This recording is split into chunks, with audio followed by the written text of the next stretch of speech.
हरे कृष्णा आप सभी को। Welcome back to my YouTube channel. आज मैं आपको करवा चौथ व्रत की कथा सुनाने जा रही हूँ।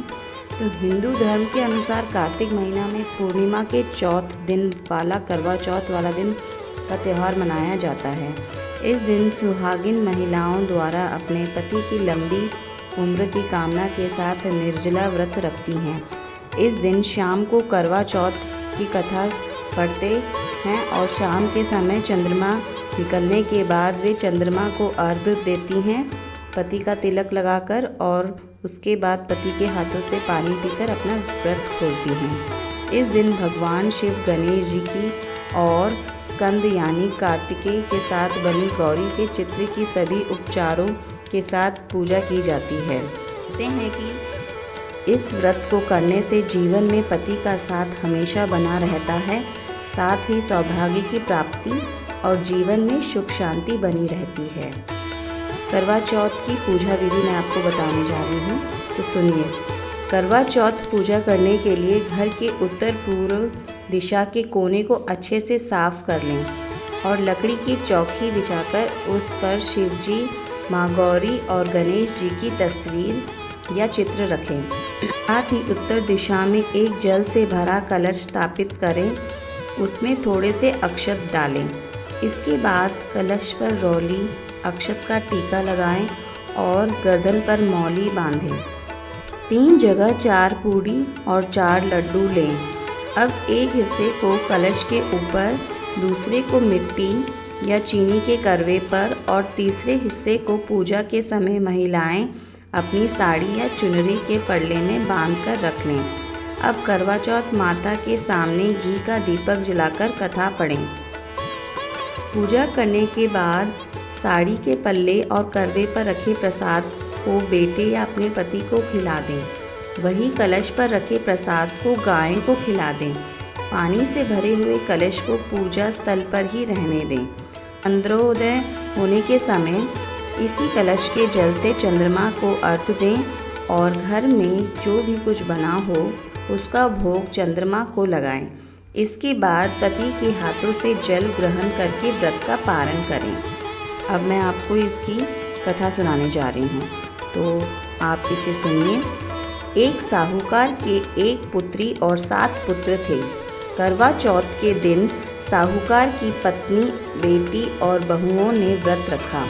रात्रि को साहूकार के पुत्र भोजन करने लगे तो उन्होंने अपनी बहन से भोजन करने के लिए कहा। बहन बोली, भाई अभी चंद्रमा नहीं निकला है, उसके निकलने पर मैं अर्घ्य देकर भोजन करूंगी। इस पर भाइयों ने नगर से बाहर जाकर अग्नि जला दी और छलनी ले जाकर उसमें से प्रकाश दिखाते हुए बहन से कहा, बहन चंद्रमा निकल गया है, अर्घ्य देकर भोजन कर लो। बहन अपनी भाभियों को भी बुला लाई कि तुम भी चंद्रमा को अर्घ्य दो, किंतु वे अपने पतियों की करतूत जानती थी। उन्होंने कहा, बाई जी अभी चंद्रमा नहीं निकला है, तुम्हारे भाई चालाकी करते हुए अग्नि का प्रकाश छलनी से दिखा रहे हैं। किंतु बहन ने भाभियों की बात पर ध्यान नहीं दिया और भाइयों द्वारा दिखाए प्रकाश को ही अर्घ्य देकर भोजन कर लिया। इस प्रकार व्रत भंग होने से गणेश जी उनसे रुष्ट हो गए।